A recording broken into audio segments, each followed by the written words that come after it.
voici les titres de ce jeudi 9 mars. Blocage et embouteillage au 3e jour de mobilisation contre la réforme du RUAM. Et vous verrez que du nord au sud de la Grande Terre, les manifestants entendent bien maintenir la pression sur l'exécutif. Les opposants à la réforme du RUAM ont donc fortement ralenti la Calédonie aujourd'hui. Dans la capitale, dès 6h et selon les lieux, les ronds-points stratégiques de Nouméa étaient l'objet de blocages. On fait le point sur une matinée parfois compliquée pour les usagers avec Bernard Lassos et Claude Lindor. Ici, on ne passe pas. Le rond-point d'accès à Ducos par l'échangeur de la rivière Salée était totalement fermé. Et ce, à partir de 9h. Aucune autre solution que le demi-tour. Ou patienter. À la Belleville, la situation était beaucoup plus inextricable. Pas de blocage de la part des rouleurs, mais une circulation encombrée par les patentés et autres travailleurs indépendants venus en soutien. Je travaille dans l'audiovisuel et on est fortement impacté en fait par cette réforme. On est tous dans des situations relativement précaires en fait à la base. On paye assez cher, nous les petits patentés. On nous augmente ostensiblement le coût de la vie, le coût des charges. Et on est asphyxié, donc du coup je manifeste. Très rapidement, les bouchons se sont formés, des kilomètres de véhicules en file indienne. Pour les usagers, cela s'est traduit par des heures d'attente, avec plus ou moins de patience et des avis divergents sur le bien fondé du mouvement. J'ai déposé ma fille sur Coutio à 6h30 à l'école, donc ça fait 2 heures. Donc voilà. Non, après ce que j'en pense, c'est embêtant pour aller travailler, mais je comprends et je soutiens. J'ai juste mis une demi-heure de la station à ici. Mais c'est vrai que bon, on prend en otage les citoyens au lieu d'aller voir les intéressés. Ils ont raison de bloquer. C'est normal. Si on les entend, on les écoute pas, mais voilà, c'est comme ça. Je suis entièrement d'accord avec eux. Autre blocage devant le Congrès, moins impactant pour la circulation. Une présence physique et sonore comme un cri de détresse destiné à des institutions sourdes à leur appel.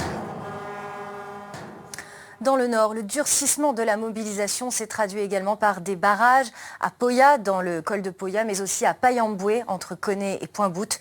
Une cinquantaine de patentés et une dizaine de camions ont sérieusement compliqué les déplacements. Brice Bachon et Nathan Poauteta. Une image rare, près d'1 kilomètre de bouchons en début de matinée à ce rond-point de la sortie nord de Pointe-Boute. Un filtrage au compte-gouttes. Certains automobilistes mettent plus d'1 heure à passer. Malgré l'attente, sourire et compréhension des usagers. Elle est bizarre depuis 9h. Vous êtes dans quel état d'esprit du coup? Non, c'est bon. C'est détective. Une bonne demi-heure déjà. Ouais. Et après voilà, c'est pour une bonne chose. En espérant que le gouvernement trouve une solution, sinon ça va être la galère pour tout le monde. Tous n'ont pas la chance de passer.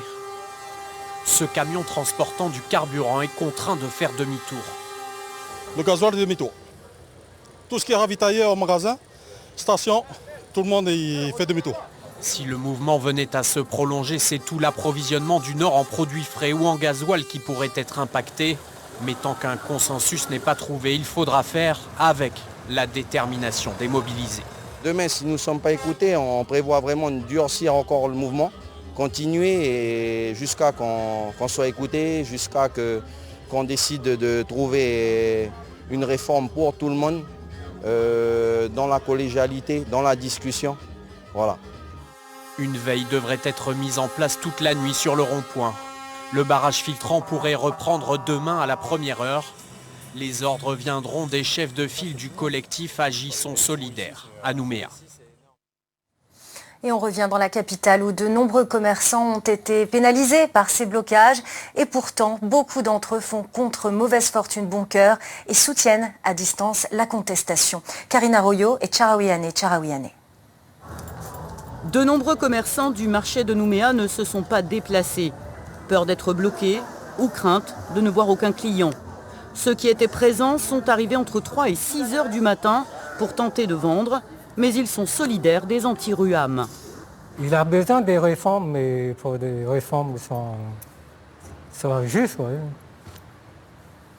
Vous pensez que la réforme est juste? Non, il y a des pistes à prendre, mais c'est pas à tout le monde. Il faut savoir que tout le monde puisse tourner. Oui. En fait, vous parlez de quoi? Du cas par cas? D'étudier Étudier cas par chaque cas. corps de métier? C'est ça. Il faut un travail en profondeur. Même son de cloche à la poissonnerie, à moitié vide de produits de la mer. Ils ne sont pas sur les blocages à cause de leurs denrées périssables, mais la réforme leur reste en travers de la gorge. Je suis carrément solidaire avec eux. C'est-à-dire que nous, on a plein de choses à payer entre les impôts, le RUAM qui augmente, la glace qu'on va payer. C'est extrêmement plein de charges pour nous aussi, parce que nous, on est tellement petits que voilà, effectivement, je suis tout à fait d'accord avec eux. Le manque de clientèle est toutefois une catastrophe. Impossible de congeler quoi que ce soit, c'est interdit. Ceux qui n'ont pas pu venir doivent trouver un plan B. Les restaurateurs ne se sont pas bousculés non plus. Quelques-uns, quoi, on va dire 1, 2. Voilà. Ah oui, c'est pas grand-chose. Parce que pour eux aussi, c'est compliqué. Parce que si c'est bloqué, ils font comment? Certaines stations-service sont fermées en cascade entre 8h et midi, sans consigne stricte. Une situation certes financièrement plus qu'inconfortable. Le prix à payer pour dire non à la réforme. Et nous retrouvons Laurence Pourteau en direct du congrès à Nouméa. Bonsoir Laurence, vous êtes avec Cédric Michaud à la caméra. Où en est-on de la mobilisation ce soir ? Alors écoutez, ce que je peux vous dire, c'est qu'ici c'est très tendu. En fait, les organisateurs du mouvement, de ce mouvement de contestation, viennent de se réunir et viennent de retrouver les membres, les personnes qui sont en train de bloquer le congrès. Alors si j'ai bien compris, parce que tout se fait actuellement en direct, je ne peux pas être plus précise. Nous avons eu donc l'un des responsables qui nous a dit laissez-nous un petit peu de temps. Si j'ai bien compris, des négociations pourraient s'entamer dès ce soir, pourraient commencer à condition, si j'ai bien compris, que les camions quittent le congrès, que le blocage en fait se libère. Pour l'instant, c'est tout ce que je peux vous dire. On nous demande encore quelques minutes, d'attendre quelques minutes. Christophe Ramadi, qui est pas très loin, il discute actuellement avec ses militants et il nous dit qu'il nous dira dans quelques instants si oui ou non les camions vont sortir. Il y a beaucoup de difficultés apparemment à convaincre. Tout le monde n'est pas convaincu, n'est pas persuadé que ce soit la bonne solution ce soir. Donc je vous retrouve dans un petit instant si vous le voulez bien. Apparemment nous aurons une réponse dans quelques minutes. Oui, bien sûr, Laurence, vous revenez à tout moment pour nous tenir au courant. Et l'on a appris cet après-midi qu'à la clinique Windomanien, la Fédération de médecins se joignait également à ce mouvement de contestation. Un rassemblement est prévu à l'entrée de l'établissement demain à partir de 7h30.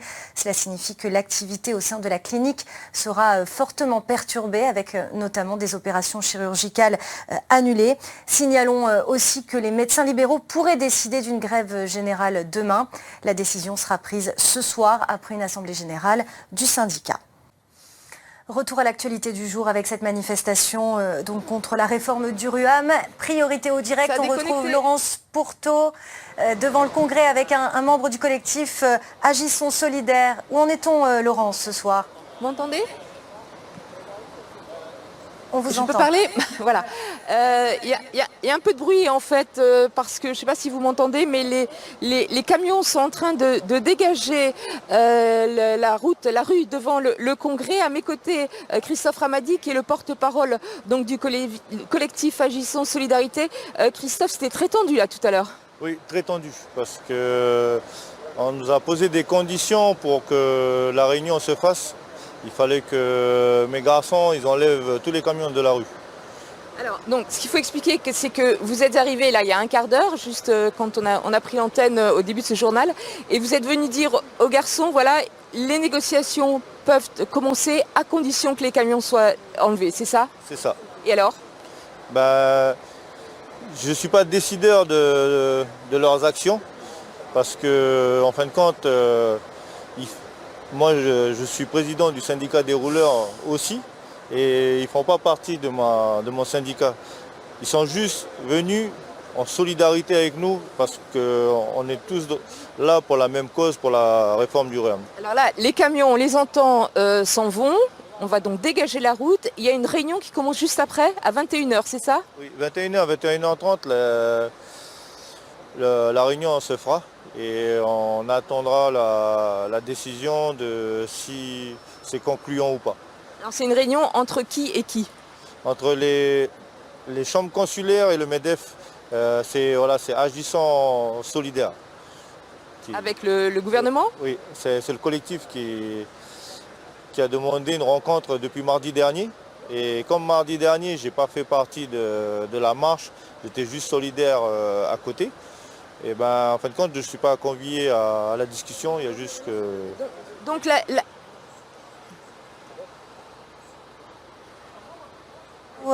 Laurence, et merci à Christophe Ramadi pour ces éléments d'explication.